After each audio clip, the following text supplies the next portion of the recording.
Okay, so good morning. Today's daf is Ketubot daf Samach Dalid 64. We are at the bottom of Samach Gimel and Bet, and let me share my screen, and we can get started. Okay, so yesterday we began discussing the rebellious spouses, a rebellious husband, a rebellious wife, and the financial penalties that they incur as a result in connection with the ketubah. That specifically, a man who doesn't fulfill his obligations will have the ketubah increased by either 3 dinarim or 3 of this trapaike coin, which we will define at some point today. And then the woman, if she fails to do her role, so then she ends up having to pay 7 dinarim or 7 trapaike. So so now the question is, what happens to certain non-ketubah related assets that she brings in? Well, they are going to be indirectly related to the ketubah, but that's how we're going to begin. We're going to begin on the 5th to last line of Samach Gimel and Bet, 5th to last line on 63b, with the 4th word on the line, and we're going to begin with a story that's going to highlight that penalties may go beyond the ketubah. Now, as a reminder, before we get started, I want to highlight 2 different kinds of property that a woman brings into the marriage. There is something called nichsei milog. These are items where the husband has the right to the fruit of the items, and but the underlying item remains the wife's. However, for these items, the nichsei milog, whatever happens, meaning if it turns out that the item gets used up and it's not worth anything, it's tough luck for the wife. Like an orchard setting. Right, like an orchard. If the orchard gets flooded and or diseased 100%, then that's tough luck for the wife, because that is nichsei milog. Now there is something else that a woman can bring into the marriage. That's called nichsei tzon barzel. And there, the husband actually has the right to do whatever he wants with it other than sell it. But he can do whatever he wants with it because he's effectively guaranteed the value of it to his wife. And so as a result, she takes it out. Now, when we saw this previously, we saw that there's a debate, but we're going to follow a particular opinion in that debate about whether or not she gets the original item back if she wants. What's Yes, go ahead. an example of the second? Well, it could be anything. So the typical example is her clothing, her jewelry, and the like. And so, and it could be the orchard. Exactly. It's anything. She gets to decide what is she bringing in as nichsei milog, and what is she bringing in, assuming she's an adult. What is she bringing in as nichsei tzon barzel? Milog. What's the incentive for her to do milog? Well, if it's going to, if she thinks it's going to appreciate in value, if she wants to have the right to sell the asset, it will still be effectively in her name. Is that written into the ketubot? Yes. Well, in the early ketubot, it would have been specifically written in. Indeed, it needed to be written in. I think the assumption everything was nichsei milog unless it was written in. So if everything was considered nichsei milog, but if you wrote specifically in the ketubah that it was going to and estimated its value, you would actually write the value into the ketubah. Then it would be nichsei tzon barzel. So with that as a background, because the reason that that's important is we're going to be talking about nichsei tzon barzel. So I wanted to just remind us of this distinction, and now we're going to be talking about a rebellious wife. So kalsei de Rav Zid. So this is an interesting story, Mark, we're getting to. So Kalse de Rav Zvid, the daughter-in-law of Rav Zvid, Imrida, she rebelled. She did not want to be married to her husband any longer. And Rashi tells us 1, 2, 3, 4, 5, 6, 7, 8, 9 lines up. Kalsa de Rav Zvid Imrida. V'amra masalai. I find my husband, my current husband, repulsive. I cannot stand him. I want out. Okay. So Hava Tefisa Chadshira. And so she took one of her garments. Now this is one of her garments that so Rashi explains. Next Rashi, Me'il Echad Shechnisa Lo B'Ksuva, that she brought in and was written into the Ketubah. All right, Yosef Ameimar Umar Zutra Uber Ravashi. So we had a beis din. We had the three judges, Ameimar, Mar Zutra, and Ravashi. But Yosef Rav Gamda B'Gabayhu, and Rav Gamda happened to be sitting watching the court case. And here we have the three judges sitting, Yosve v'Kamre, and they were sitting and they were discussing what the halacha should be. And what they said is, Marda hivzia blaoseha kayamin, that a woman who rebels loses her right to whatever clothing that exists that that she could, that is used. Meaning she brought it into the and let's take a look at Rashi. Afilu bigadeha, that, and she loses her rights to that clothing. So Rashi explains, Afilu bigadeha shehechnisalo b'nedunyasa, that even the clothing that is considered part of the assets that she brings into the wedding, the dowry, that the shema'um, and they were appraised alav b'ksuvasa, and written into the ksuva the amount that she would get as a result. V'adayin hablaot kayamin, but the garment is still in existence, and we say v'tafsid osam, she's going to lose them.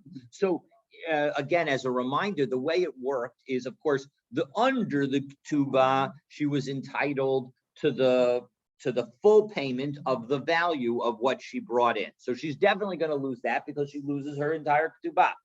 But what about that residual right that she has to the underlying object? And we had seen, I think it was at the end of Yevamot, that we had seen that because of the emotional connection that she has to her items, we would allow her to retain that. And yet here, not only is she losing everything that's in the ketubah, but she even loses the rights that are associated with those things. It's because she's rebelling and thereby going to be initiating a divorce. We're going to get into some of those issues in a moment. So Amar Lahu Rav Gamda said to them, because again, remember, it was the daughter-in-law of Rav Zvid, meaning that she was married to Rav Zvid's son. So Amar Lahu Rav Gamda said to them, Mishum de Rav Zvid Gavra Rabba Machanithisu Lay, because Rav Zvid is the rabbi, is the great person that he is. That's why you're going to, flatter him with this decision, meaning this is not the right decision. You should not be ruling in his favor. Va'amar Rav Kahana mi boy Rava v'lo pashit. Rava asked this question about what the halacha is associated with these garments, and he did not come to a conclusion. And so as a result, if he didn't come to a conclusion, it should be a suffix, and we say hamotzi mechaveru alav haraya. And so as a result, since she grabbed onto this garment, she should be entitled to keep it. Now we're going to have the exact opposite conversation with the exact opposite ruling, but the same statement of Rav Gamda. So let's take a look at it. Yosve v'Kamre, instead they were sitting and saying, Marda lo hifsida b'laosa kayamin. She should not lose her stuff. Okay, so Amar Lahu Rav Gamda again speaks to them, and now we turn to Samach Dalet Amud Aleph. Mishum de Rav Zvid Gaver Rabbahu Apichtulei. So because Ladina Ilave, that because again Rav Zvid is this great rabbi who's of course not going to complain if you make him liable, you're going to reverse the law and force and rule against him. So Ha'amar Rav Kahana, mi boy la Rava v'lo pashut. Again, Rava was in doubt and did not resolve it. Now, presumably in this instance of the story, we're going to assume the woman was rebellious but had not grabbed the garment, because the idea is that whoever didn't grab, whoever has the garment gets to keep it. So hashta de lo itmer lo hacha below hachi tafsa lo mafkinan. So now that we've said that Rava didn't rule in either direction, he didn't rule that this was forfeited, and he didn't rule that she gets to keep it. So tafsa lo mafkinan mina. If she grabbed it, we don't take it away from her. Lo tafsa lo yavinan la. But if she didn't grab it, we don't give it to her. Umashina la tresar yarche shata agita, and we have her wait 12 months until giving her a divorce. Ubahana tresar yarche shasa, and during those 12 months of the year, leisla mizone amibal, she doesn't get any food from the husband, meaning the husband ordinarily has an obligation to support her. But in this instance, what we're going to say is that she doesn't get support and will get a divorce after 12 months. It's interesting because there are, separation rules in this country that are similar to that. I got to remember to send a note to somebody about this fact. Okay, so in any event, the point is that that is Rashi's understanding. Rashi understands that this is talking about a woman who says that her husband is disgusting to her. And again, we had seen yesterday that there was at least one opinion that says if the wife says that, then we force a divorce. So this modifies that statement by saying, yes, we're going to force the divorce, but it's only after a year. And this is, again, the Chachamim were trying to balance the following two things: keeping the couple together and making sure that she is not manipulating things. It's not that that she found somebody else she wants to marry, because we don't want to encourage any spouse to be looking out at the other potential spouses out there. We want them to be focused on the relationship that they have.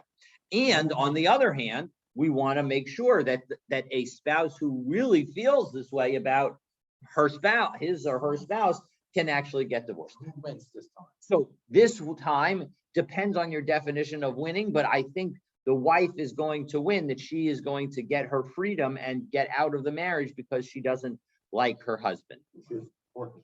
But she has to support herself for 12 months in order to do that. Okay. No, not necessarily easy at all. All right. So Amara, so that's piece number one. So now the Gemara is going to cite a statement of Rav Tuvi Bar Kisna, challenge it, reject two possible answers, and then settle on a third. So we're going to, again, here's the statement. Amar Rav Tuvi Bar Kisna, Amar Shmuel, Kosvin Igeris Merid al Arusa, Ve'in Kosvin Igeris Merid al Shomeris Yavam. That we will, so first as a background, it seems that when a woman or man had engaged in this rebellious act, and they have been penalized, the way that they would that it would be recorded for posterity purposes, so that of course if and when they got divorced, or if and when the husband passed away, she would be entitled to the proper amount, whether it's an increased amount because he rebelled or a decreased amount because she rebelled. Whichever it is, we need a way to memorialize it. And so what it would happen is they would write a Igeres Merid, a letter of rebellion. And so It's said in the name of Shmuel that we'll write a rebellious letter for an arusa, but not for a woman who is awaiting yibum. Now, this is a problem because we saw yesterday, Meisvei, they challenged from the brisa that we saw yesterday, Achasli, arusa, whether the woman is relationship with the woman is arusa, unesua, afilu nida, afilu chola, afilu shomeres yavam. So there's no distinction in that brisa between a shomeres yavam and an arusa. So why is Shmuel making such a distinction? Okay, so that's the question. We're going to try two answers. Neither of them is going to be successful, and then we'll get the third proper answer. So lo kasha kanchatava who?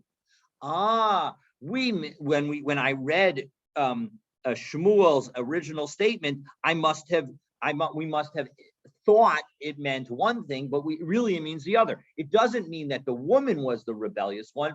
It was the man who was rebellious. And she was the one who wanted to marry. I'm sorry. Right. Oh, Kanchadaba who. Right. Exactly. So Shmuel's statement is where the woman wants to marry, and the one where we're going to penalize him is when he wants to marry. So when he wants to marry, that's where Afilu Shomeres Yavam. But Kanchatabahi, Shmuel's ruling is talking about where she's the one who's seeking the marriage. The Amar of Tachlimitfa Bar Abimi Amar Shmuel, Tava, who when the man demands to marry Nizkakinlo, the court, will get involved to help him. Tavahi, but when the woman wants to get married to the Yavam, Ein Nizkakinlo, we will not actually help her. So 1 second. But my Ukimta Lahad Shmuel. How are we going to interpret and understand Shmuel's statement? Vishitavahi, well, as we're saying, where she makes the demand for marriage with her Yavam. Well, Hai Kosan Igeris married ala Rusa. Well, 1 second. But we will write, we're going to assume that the Arusa case is also the same, meaning that she is the one who's seeking the marriage, right? She's the one who's seeking the marriage, and he is refusing to marry her. So that must be La Arusa mi boile, but then it shouldn't have said Al Arusa, it should have said Li Arusa, meaning when we read Shmuel's statement, it certainly made it sound as if we were talking about the woman being the one who was rebelling. But here it's for the benefit of the Arusa that we're going to be writing this Igeret Mered. So Halo Kasha, Tanei La Arusa. Actually, we could just understand that really Shmuel's statement was intended to be La Arusa on behalf of the Arusa. Okay, so we've resolved that first part, but we still haven't finished challenging this answer. So Ma'ishna Shomeres Yavam Delo Da'amrina. What is the reason that we will tell the woman who's asking for marriage with a Yavam that we'll tell her, no, we're not going to, there's no rebellious letter. It must be Da'amrina La Zil Lom Pakta. We say to her, listen, go, you're not commanded in the mitzvah of pru'ervu. You're not commanded to have children. So, but if that's true, Arusa Nami, when it comes to the Arusa herself, when she comes to the woman who's engaged in that first step of marriage, remember, both a Shomeres Yavam and an Arusa have no right to marry whoever they want. They either need to get to fully married or they need to get divorced. But or chalutza in the case of yibum.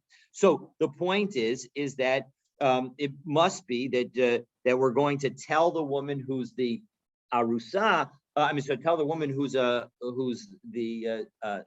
the zika relationship for yibum, for the yivama, that she doesn't need to marry this guy. Well, 1 second. Ella biva machmas. So name Allah, but then we could say.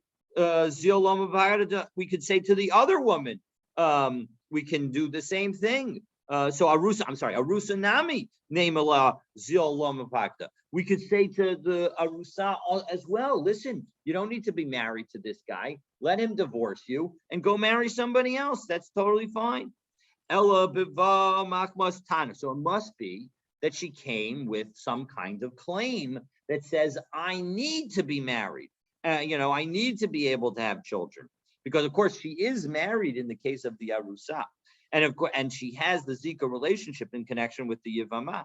So to Amra Be'ina Chutra Liyada Umar Lakvura. I need somebody to give me support. I need somebody to bring me my staff, or to serve as my staff, and I need a shovel for my burial. Meaning that I need somebody to support me when I'm alive, when I get older, and I need somebody to take care of my burial needs when I pass.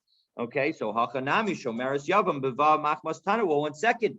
If we're saying that that's the claim of the Arusa, we can say that that's also the claim of the Yivama, of the woman that's of the Shomeres Yavam. So she also has a good claim. So as a result, we cannot stay with this first answer. It can't be that we're talking about her trying to get the marriage to move forward, because there's no reason to distinguish between a Shomeres Yavam and an Arusa. So Ella Idi V'Idi Shetabahu. All right, so we've changed it. It's got to be back to what we thought originally, where the man is making the demand. V'lo kasha, and there's no question about the inconsistency, because kan lachalotz v'kan liyabein. One case, the man is seeking to do chalitza, and the other case, the man is seeking to do yibum. That when he's seeking to do yibum, so then we will say that the Shomeres Yavam doesn't, and she says no, we're going to say there's no letter of rebelliousness. But when he's seeking to do chalitza and she won't let him do chalitza, so then we'll say that there's a letter of rebelliousness. She has no right to say, I don't want to marry you. She does not have the She can't annul chalitza. She can't annul chalitza, but she has to be present. So she can rebel by not coming to court, not showing up. I think that's how I'm understanding. The Amar Rabbi Padas, Amar Rabbi Yochanan, because Rabbi Padas said in the name of Rabbi Yochanan, Taba lachlotz niskaken lo, taba liyabim ein niskaken lo, and this would seem to be then consistent with Rabbi Padas's statement that when the man wants to do chalitza, we're going to the court will help him. When the man wants to do yibum, the court will not help him. Well, 1 second. Ma'ishna liyabim delo. So what is the reason that we're going to not help him in connection with yibum? Damrinan lay zil nsiv itza achrisi, because we could tell him, listen, go marry somebody else. That's you don't need to marry your brother's wife. You can marry anybody in the world. So lachlotz nami. Well, in that case, when it comes to chalitza, also why namelay zil and siv itzachrisi. We could tell him, listen, go marry another woman. There's nothing stopping you. You, the man, according to the at the times of the Gemara, could marry multiple women. So go marry somebody else. Ela de Amar Kaven de Agida B Lo Kayavu Liachrisi. Well, 1 second. The issue is that the man says back, listen, nobody's gonna want to marry me because I've got this relationship with this other woman, and nobody wants to be a second fiddle, and everybody's going to be concerned of what's going to happen with this other woman. So Ela de Amar Kavan de Agida B Lo Kayavu Liachrisi, right? So so exactly. So since since she's bound to me, nobody's going to let me marry anybody else. Well, Hachanami. Kavan de Agida be lo kayavu liachrisi. Well, 1 second. If in fact he wants to do yibum with her and she's refusing, it's the same thing is true. We can't. He's stuck. So the bottom line is that there's no way that he's going to be able to marry anybody else, and so as a result, we're going to be he's going to be stuck, and so we need to come up with another answer because we have not sufficiently distinguished the chalitza and yibum cases. No. So the inconsistency is, yes, Shmuel's statement is about an arusa where we say yes, and a yibum where we say no rebelliousness. The problem is that we also have a brisa, and so Shmuel is going to be, as an amora, is going to be assumed to be consistent with the brisa, and so the question is in the statement of Shmuel, he said no mered, no rebelliousness letter, but in the brisa we said yes rebelliousness. So what's the distinction between those two cases? How does Shmuel understand the brisa to make the brisa consistent with his statement that so we're saying that in connection with the brisa statement would be in connection with the woman where the man is seeking chalitza. There we're going to, if the woman doesn't participate, is not helpful, she'll lose elements of her ksuba. As a reminder, she has a ksuba rights from the first husband, and that passes on to the second husband, so she'll lose those rights as a result. Whereas if the man is seeking to do yibum and she refuses, we will not. And that was our second answer as to how Shmuel would understand. His statement would be about where the man is seeking yibum, and the statement of our brisa, where we do impose rebelliousness punishments, is where the man is seeking chalitza. So that's the distinction. So actually, so now third answer, and this is going to work, is really the man is seeking yibum in both cases. The lo kasha, kan Mishnah Rishona, kan Mishnah Achrona. One is according to the first teaching of the Mishnah, and then one is according to the later teaching of the Mishnah. And what are we talking about? The Tanan, we have a Mishnah that says the following: Mitzvah yibum kodemes l'mitzvah chalitza. Originally, we said that the mitzvah of yibum comes first, and that we give preference to yibum.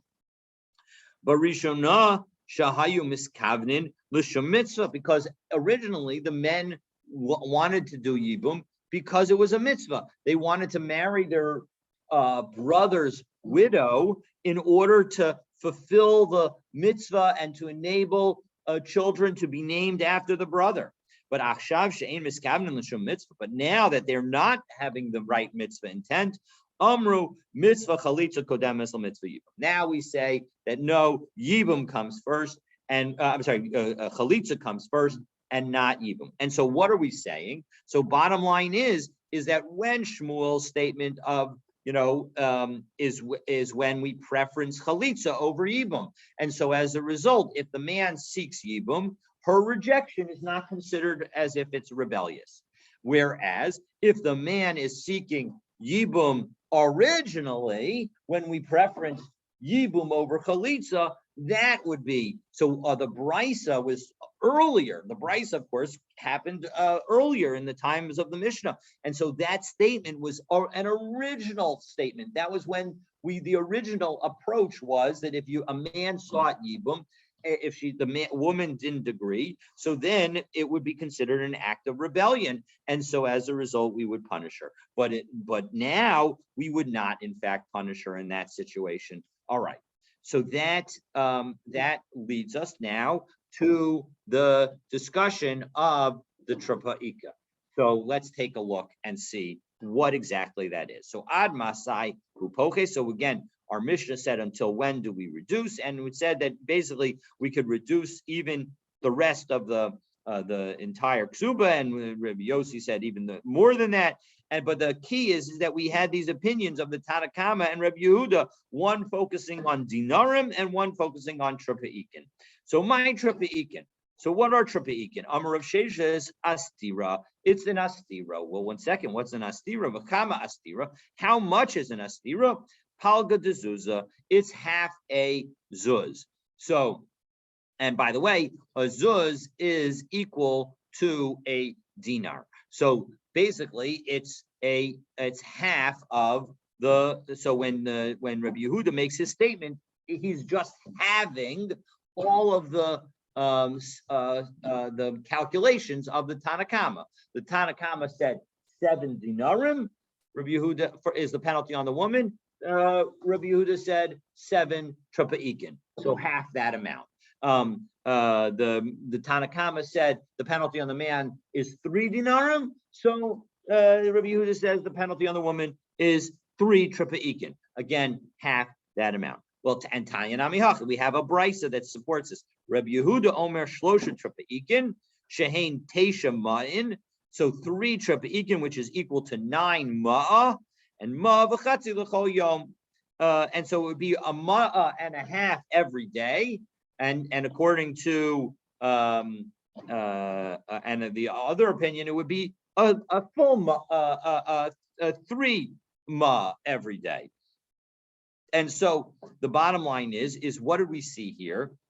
We see that Rabbi Yehuda is doing a daily calculation, not a weekly calculation. Our Mishnah gave a weekly calculation. So now, and his weekly calculation doesn't quite work because a ma and a half per day is not going to sum up to 9 if you do times 7. It's going to sum up to 10 and a half.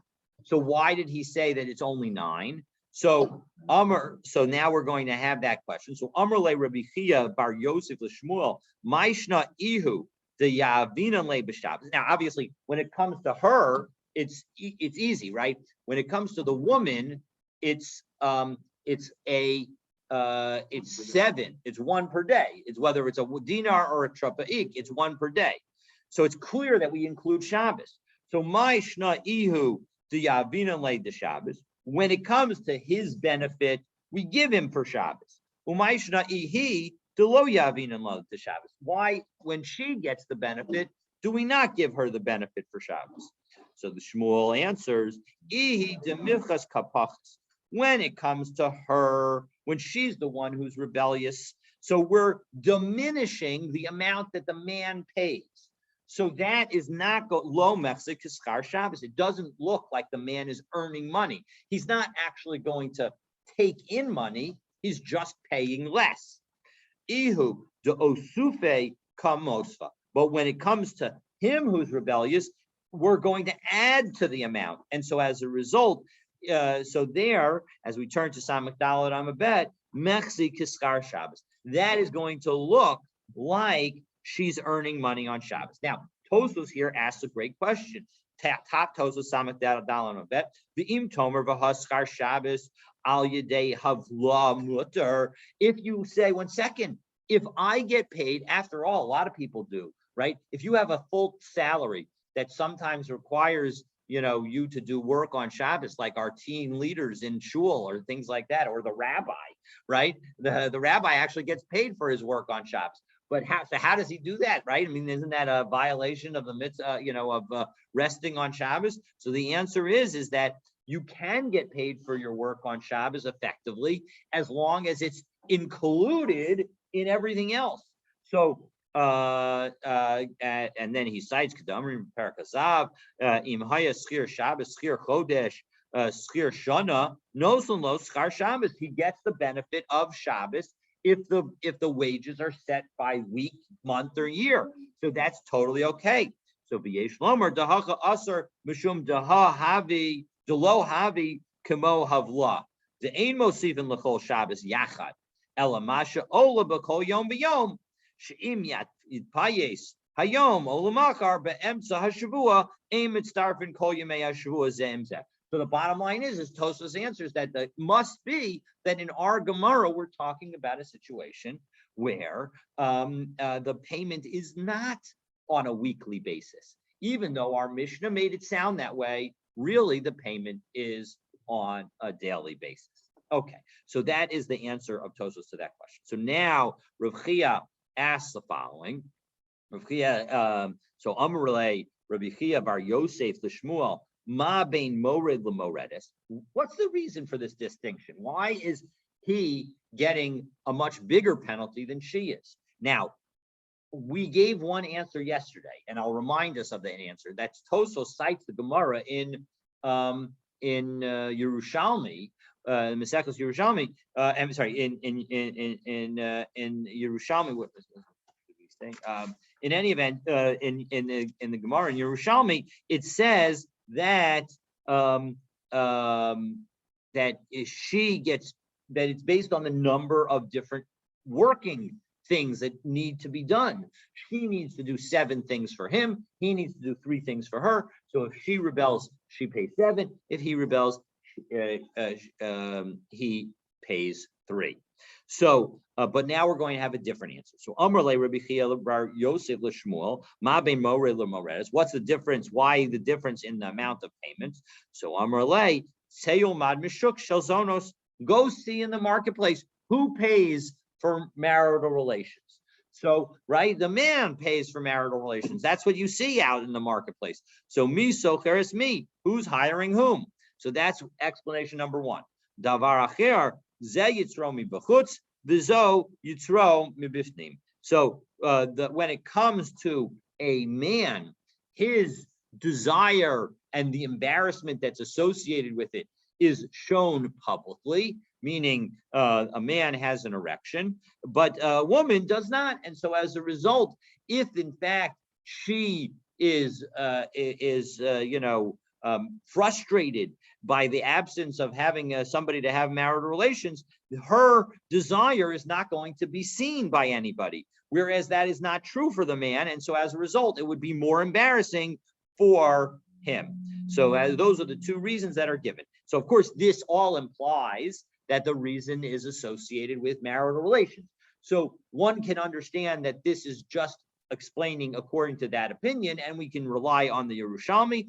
Alternatively, one can say that, remember, everybody agreed that rebelliousness with respect to marital relations constituted a rebellion. So it could be that we're just trying to answer according to everybody, or we could say that this is in fact the way the halacha is, that rebelliousness with respect to work is not considered rebelliousness, but rebelliousness with respect to marital relations is considered rebelliousness. In any event, that concludes this discussion of the Gemara, and now we pick up with the next Mishnah that provides precise measurements that a man must give to his wife if he appoints a third party to take care of her. So let's take a look. Hamashres ishto al yedei shlish. If he sets up a third party to take care of his wife, lo yivchos la mishnei kav and chitin.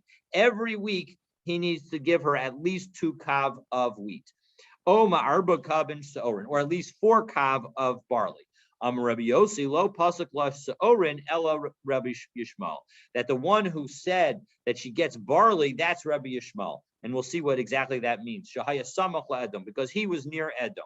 So we'll see exactly what that means in the Gemara. Actually, I think that that's going to be my teaser for tomorrow, so that you understand what in the world that means. But in any event, let's continue. So what else does he have to give? He has to give her a half a kav of beans, the chatzi log shemen, and half a log of oil, the kav grogaros, and a kav of dried figs, o mana devela, or a mana of pressed figs, meaning it's either dried figs or pressed figs, but she needs to get the figs. And if she doesn't have access to figs, posik le'umasan peros mimakom acher, he can use some other kind of fruit. But the bottom line is, she needs a diversity of food in order to create a good menu. V'nozin la mita mapat umachaletzes. She gets a bed, different kinds of mats to sit on, a soft mat and a hard mat. Nozin la kipa la rosha. She gets some kind of head covering. V'chagor lemasneh, a belt to cover her private parts. Minalin mimoed lemoed. She gets shoes every holiday. V'chelim shel chamishim zuz mishana l'shana, and she gets additional whatever kind of clothing or vessels that she wants. She gets 50 zuz every year. He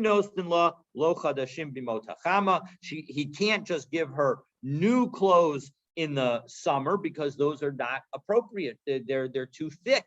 And below shkakim bimot hageshamim, and you can't give her worn clothing in winter. Elanozin la kelim shel chamishim zuz bimot hageshamim. Rather, she gets the new clothes in the winter, so that because the new clothes are going to be thicker and warmer, and then and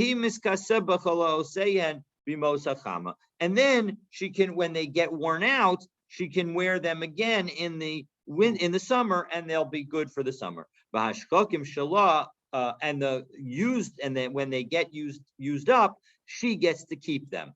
Okay, no sin lamav. In addition, she gets a ma'ah of additional funds for any needs each week. And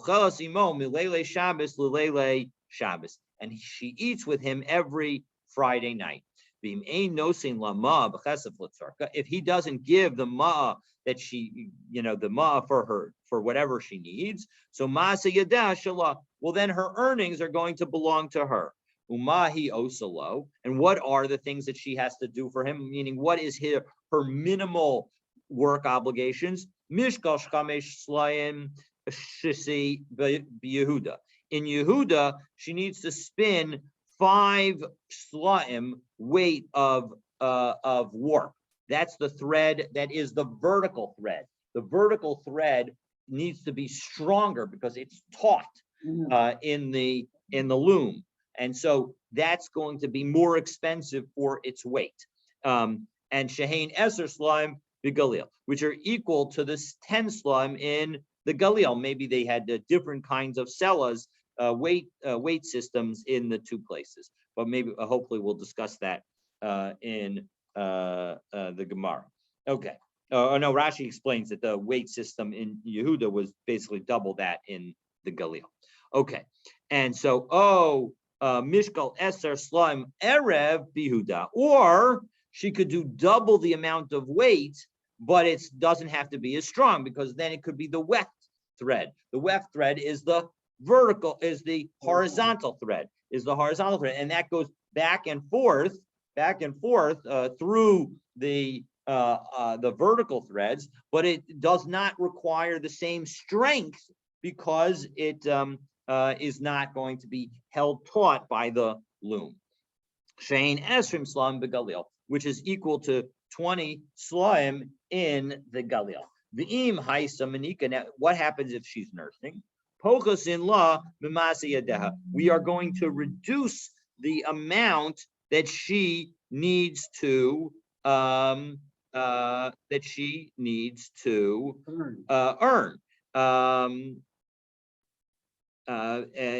Because she's pregnant. It's going to be harder for her to make that amount of volume. Nursing. If she's nursing.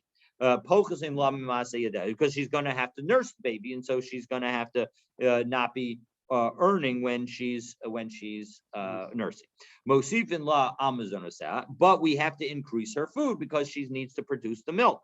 So bamedvar mamurim. Now, everything that we just said, ba'ani should be Yisrael. That is what's required of the poorest person in Israel if they are trying to set up somebody to take care of their wife. Aval b'mechubad, when it comes to somebody who's wealthy, hakol lefi chvodo. Everything is according to the wealth. Okay, so that is our Mishnah. And a second, okay. So next, Mani Masnisin. Who is our Mishnah? So again, our Mishnah said 2 kav of wheat per week. And now we're going to try and calculate how many meals that 2 kav constitutes. And then, and with that, we'll, when we finally resolve that, I believe that we will be done for today. So let's take a look and see. All right. So, Mani Masnisin, who is our Mishnah? Lo Rabbi Yochanan ben Broka, below Rabbi Shimon. It's not Rabbi Yochanan ben Broka, and it's not Rabbi Shimon's. It's not. We have a Mishnah that teaches that we saw in Maseches Eruvin several years, and now it's, I think, years ago. V'kama shiuro, what is the measure to make an Eruv Tchum? So, Mazon shtei sudos l'chol echad v'echad. You need 2 meals. So, Mizono l'chol, below the Shabbos, Divrei Rabbi Meir. it needs to be a weekday meal, not a Shabbos meal, according to Rabbi Meir. On the other hand, Rabbi Yehuda Omer, the Shabbos v'lo l'chol. It's got to be a Shabbos meal, not a weekday meal. And both of them, both Rabbi Meir and Rabbi Yehuda, were intending to be lenient. Rabbi Yoch, because Rabbi Meir thought that the Shabbos meal was bigger, and so therefore it needed to be a weekday meal. And Rabbi Yehuda thought the weekday meal was bigger, and so it had to be a Shabbos meal. Okay. Rabbi Yochanan, now we get to the relevant opinions for our discussion. Rabbi Yochanan ben Baroka kikar halakuach bepundiyon arba in sela. So it's the amount of bread. You need to have the amount of bread that when it would be a loaf would be purchased for a pundion when 4 sa of grain are purchased for a sela. Now, just to go through these measurements, a pundion is 1/48th of a sela. So when 4 sa, which is 24 kav, so 4 sa are 24 kav. So when 4 sa are purchased for a sela, that implies that the loaf of bread is half a kav. Okay, so the problem is that according to that calculation, if half a kav is 1 meal, then 2 kav, which is how much she's getting for I'm sorry, half a kav is 2 meals. If half a kav is 2 meals, then when she gets 2 kav, she's getting 8 meals for the entire week. That doesn't seem to work out. And Rabbi Shimon Omer, shtei yados l'chikar mishalosh kikaros l'kav. That for him, 2 loaves is when you do 2/3 of a loaf, in which there are 3 loaves to a kav. So that means each loaf is 1/3 of a kav, and each meal is 1/3 of that. So we have 1/9 of a 1/9 of a meal. 1/9 of a kav is a meal. So 1/9 into 2, right? So 2 kav. If 1/9 is equal to 1 meal, then you get 9 meals for 1 kav, and according to our Mishnah, which said you get 2 kav, that means 18 meals. Well, 18 meals is more than the 14 meals that you would need for a week. So that seems to be too many. So again, our Mishnah doesn't fit well with either opinion.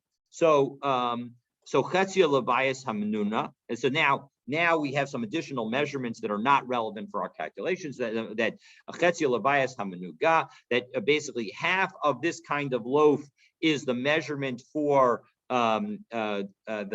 how a person's clothing will be contaminated if they enter a house that has tsaras. V'chatzi chetzia, and a quarter lifsolas hagaviyah. If you eat a quarter of that amount, then it will render your body you tame, so that you can't eat truma. V'chatzi chetzia, and 1/8 of it lekabel tumas ochlin, to be considered tame from a food perspective. So in any event, those last 3 rules are not relevant to the question. But money, who is our Mishnah? Rabbi Yochanan ben Baroka. You only get 8 meals according to Rabbi Yochanan ben Baroka. Rabbi Shimon, you have 18 meals. So neither of them seems to fit with the 14 meals that you would expect a person to get.